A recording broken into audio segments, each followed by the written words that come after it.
আওয়ামী লীগ মুক্তিযুদ্ধ না করে মুক্তিযুদ্ধের টোটাল মালিকানা যদি নিতে পারে, বিশ্বাস করেন, যদি আপনারা সতর্ক না থাকেন, 24-এর আন্দোলনের মালিকানা আওয়ামী লীগ দিল্লি রেজিস্ট্রেশন করে নিয়ে নিবে, নিশ্চিত থাকেন।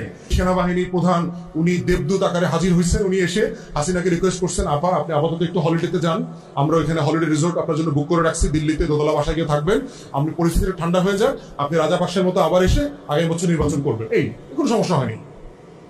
বক্তব্যটা এরকম না? খেয়াল করছেন টোটাল বয়ানটা কিভাবে ইয়ে করতেছে? মানে বিশ্বাস করে ইউনুসকে দিছিলাম দায়িত্ব, কেউ দেখি মব ঠেকাইতে পারে না, এই আবার খুন খারাপি। সুশীলরা বলা শুরু করছে না, আইন শৃঙ্খলা পরিস্থিতির এত খারাপ অবস্থা 16 বছরেও নাকি ছিল না। খেয়াল করছেন? হ্যাঁ, কি লাভ হইলো? জিনিসপত্রের দাম বাড়তেছে, বিদেশি বিনিয়োগ আসতেছে না, চাকরি বাকরি হচ্ছে না, পুলিশের নিরাপত্তা দিতে পারতেছে না। তো আগেই তো ভালো ছিলাম, তাই না? এমন রাষ্ট্র কি চেয়েছিলাম, তাই না? ব্যাপারটা এরকম, এমন রাষ্ট্র কি চেয়েছিলাম?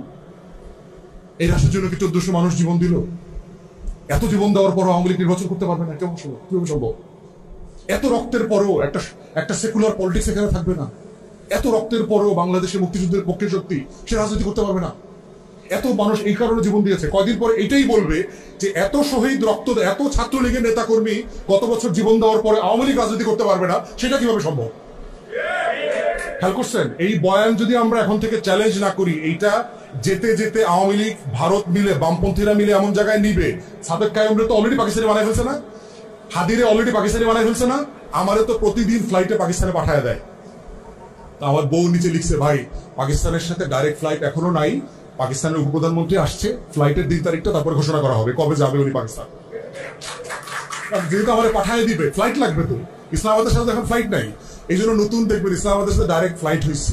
তো নিচে আবার একজন লিখছে, ভাই এই যে আপনারে পাকিস্তানে পাঠানোর জন্যই বাণিজ্য মন্ত্রী আইসা সরাসরি ইসলামাবাদে ডাইরেক্ট ফ্লাইটের চুক্তি করে গেছে, আমারে হাদিরে হাসনাতে সবাই পাকিস্তান পাঠাই দিব।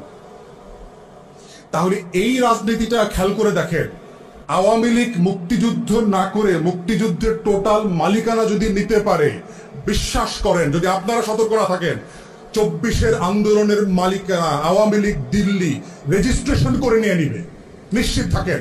যে আওয়ামী লীগের রাজনীতি করবার জন্য মুক্তিযুদ্ধের সপক্ষের 1400 মানুষ জীবন দিচ্ছে শুধু শেখ হাসিনাকে ফিরায় নিয়ে আসার জন্য। এই বিএনপি, জামাত, এই সেনাবাহিনী মিল্লা হেরে দেশ থেকে পাঠাই দিচ্ছে। ইতিমধ্যে দেখছেন না, ছাত্রলীগের গুন্ডা পান্ডাও এই আহত নিহত শহীদের তালিকায় ঢুকে গেছে। হেলমেট বাহিনীর প্রচুর সদস্য ঢুকছে না? এটা কদিন পর তো প্রকাশ করবে, হ্যাঁ ওই যে সাদেক কায়েম ছাত্রলীগের অমুক কমিটিতে ছিল, ফরহাদ অমুক কমিটিতে ছিল, এরাই তো আন্দোলন করছে।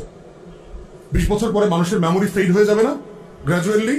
তখন এই প্রত্যেকটা শহীদ আন্দোলন, ওসমান হাদির ব্যাপারে একটা চিঠি বাইর করবো যে ছাত্রলীগের ফর্ম পূরণ করছিল, ওই বরিশাল কোন এক জায়গায় ফর্ম পূরণ করে সবাই আমাদের সবার নামে দিয়ে দিবে, দিয়া প্রমাণ করে দেবে যে গণ অভ্যুত্থানটা হয়েছে আসলে কোটা বিরোধী ষড়যন্ত্রকারীদের বিরুদ্ধে মুক্তিযুদ্ধের সপক্ষ শক্তিকে ক্ষমতা রাখার জন্য, বাংলাদেশে মৌলবাদীর উত্থান ঠেকানোর জন্য, একটা সেকুলার লিবারাল ফোর্সকে ক্ষমতা রাখার জন্য, বাংলাদেশে অস্থিতিশীল মবের পলিটিক্স ঠেকানোর জন্য, একটা স্থিতিশীলতার রাজনীতির জন্য এই শেখ হাসিনার নেতৃত্বেই আন্দোলনটা হয়েছে।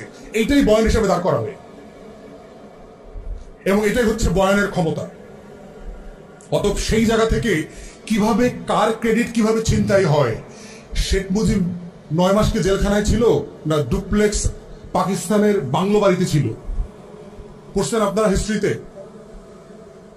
তার কুকের ইন্টারভিউ আসছে না, তারা যে রান্না করে খাওয়াইতো, পড়ছেন আপনারা? দেখছেন ইন্টারভিউতে? উর্দুতে আছে, ইংলিশে আছে, ইন্টারভিউগুলো পড়বেন। শেখ মুজিবকে যে রান্না করে খাওয়াইতো, কি ধরনের প্রিজনারের জন্য আলাদা কুক পর্যন্ত দেওয়া হয়, যিনি বাঙালি খাবার রান্না করতে পারেন।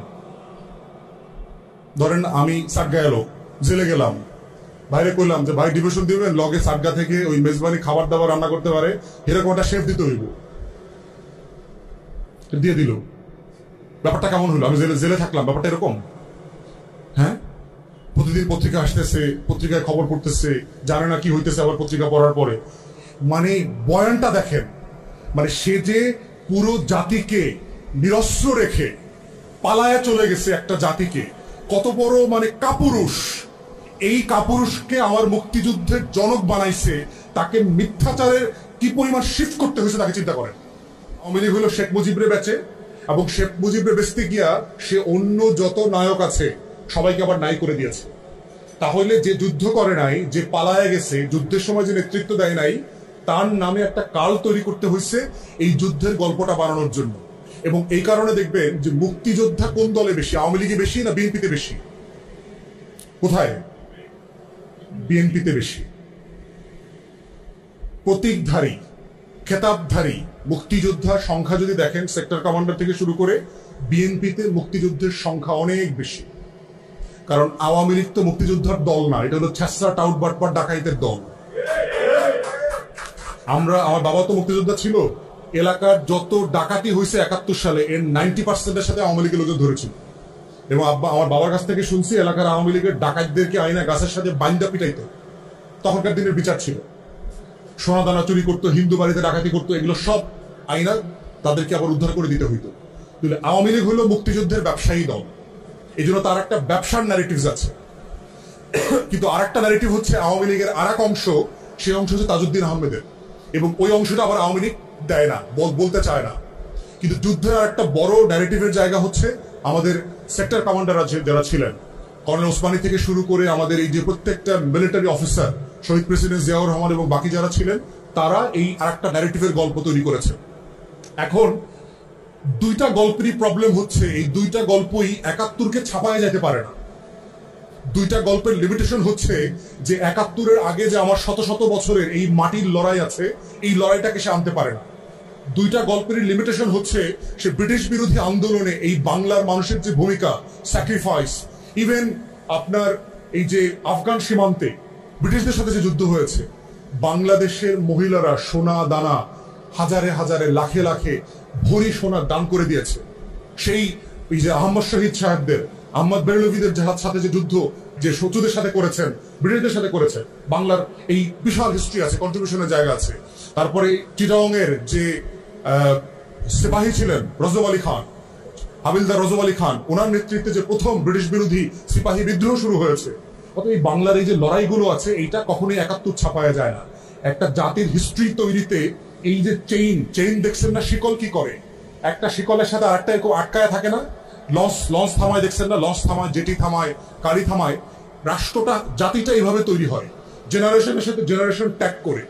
কিন্তু বাংলাদেশ রাষ্ট্রটাকে যেভাবে তৈরি করা হয়েছে যে আমার 71-এর আগে আমার আর কোনো অতীত নাই, আমার গর্ব করবার মতো আর কোনো গল্প নাই। নবাব সলিমুল্লাহ ঢাকা বিশ্ববিদ্যালয় করলে, নবাব সলিমুল্লাহর বাড়ি কই ছিল, কোথায় ছিলেন তিনি কোন এলাকার নবাব ছিলেন? ঢাকা বিশ্ববিদ্যালয়, বুয়েট, মেডিকেল, এই আশেপাশে যা আছে কার জমিতে? এগুলো 650 একর জমি দান করছে। তো আজকে যারা ঢাকা বিশ্ববিদ্যালয় পুইরা এইখানে দিল্লির আধিপত্যবাদের রাজনীতি করে, বাম রাজনীতি করে, জমিনদারির পক্ষের রাজনীতি করে, ওরা কার টাকায় লেখাপড়া করছে? স্কলারশিপ দেয়, কার টাকায় স্কলারশিপ দেয়? ওই লোকটার নাম কি? দানশীল, কি নাম? হাজি মোহাম্মদ মহসিন। এই যে আমাদেরকে 5-এ এটা স্কলারশিপ দেয়, এই স্কলারশিপের টাকার অরিজিন কোথেকে আসছে? এখন তো সরকার দেয়। হিস্টোরিক্যালি যে মুসলমান ছেলে মেয়েদেরকে ক্লাসে ক্লাসে বৃত্তি দিয়ে, কৃষক পরিবারের ছেলে মেয়েরা তো পড়ালেখা করতে চাইতো না। ও কি সকালে ধান খেতে যাবে না স্কুলে যাবে? ওর তো একটা পেটের লড়াই আছে। হাজি মোহাম্মদ মহসিনের মতো মানুষরা এখানে টাকা দিয়ে দিয়ে মুসলমান ছেলে মেয়েদেরকে পড়াইছে। তাহলে ওর লড়াইটা কোথায়? আমি এমনি এমনি রাষ্ট্র হয়ে গেলাম? তাহলে বাংলাদেশের ইতিহাসের সাথে ঢাকা বিশ্ববিদ্যালয়টা একটা বড় ইতিহাস না? নিখিল ভারত মুসলিম লীগের সম্মেলনটা 4 সালে কোথায় হয়েছিল? সারা ভারতবর্ষের মুসলমানরা কোথায় একত্রিত হয়েছিল? এই শাহবাগে। এই যে আজকের আপনার মধুর ক্যান্টিন থেকে শুরু করে যে পুরো অঞ্চল, এটা ছিল বাগানবাড়ি, এখানে সম্মেলন হয়েছে শাহবাগ থেকে শুরু করে পুরো অঞ্চলের ভিতরে। তুমি মুসলিম লীগের ইতিহাস কেন আলোচনায় নাই? পাকিস্তান আন্দোলন, লাহোর প্রস্তাব, এই যে প্রত্যেকটা স্টেজের সাথে স্টেজকে কানেক্ট করা, এই কানেক্ট করার রাজনীতিটাই হচ্ছে আমরা বলছি বয়ানের রাজনীতি। এই জন্য আমরা যখন 24-এ আওয়ামী লীগকে পালাতে বাধ্য করছি, এইটাকে শুধুমাত্র একটা সরকার পতনের আন্দোলন হিসাবে দেখানোর চেষ্টা করা হচ্ছে না। আওয়ামী লীগকে যারা ফিরায় আনতে চায় তারা দুইটা এক্সাম্পল বলে ইদানিং দেখবেন আমাদেরকে ইনডোর মিটিং গুলোতে। শ্রীলঙ্কাতে রাজাপাকসের বিরুদ্ধে আন্দোলন হয়েছে না 2-3 বছর আগে? রাজাপাকসে ফিরে এসে নির্বাচন করছে না? হাসিনা কেন, আওয়ামী লীগ কেন নির্বাচন করতে পারবে না? যৌক্তিক প্রশ্ন তো। প্রশ্ন শুনলে যৌক্তিক মনে হয় না? যে ওই যে একটা মেয়ে বলছে না কদিন আগে যে আমি তো ডাকসুরে মনে করছিলাম এটা ক্যান্টিন। এইরকম যদি শিক্ষিত ভদ্র মানুষ থাকে বাংলাদেশে, এই প্রশ্নটা শুনে তাজ্জব হয়ে যাবে না যে শ্রীলঙ্কার রাজাপাকসের বিরুদ্ধে